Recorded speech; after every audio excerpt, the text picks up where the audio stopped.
为了鼓励青少年尽量表现自我，台中市政府呢办这个唱歌跳舞的比赛，全国的高中职甲大专院校总共有195组学生，伫11月7日礼拜要伫中山堂比冠军。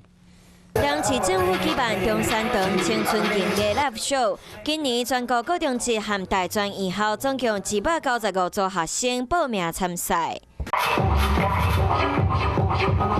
青年高中的舞蹈表演看得出来有做真侪准备。伫6号决赛迄天，热选音乐类和舞蹈类的前10强，竞争真激烈。谢谢这次主办单位有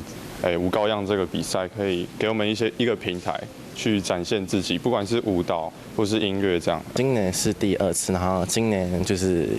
刚好有机会可以入围决赛，然后就是很高兴台中市政府有办这个，就是为高职硕班跟那个大专院校办这很棒很特别的活动。主办单位嘛有提供奖金来鼓励学生展现自我。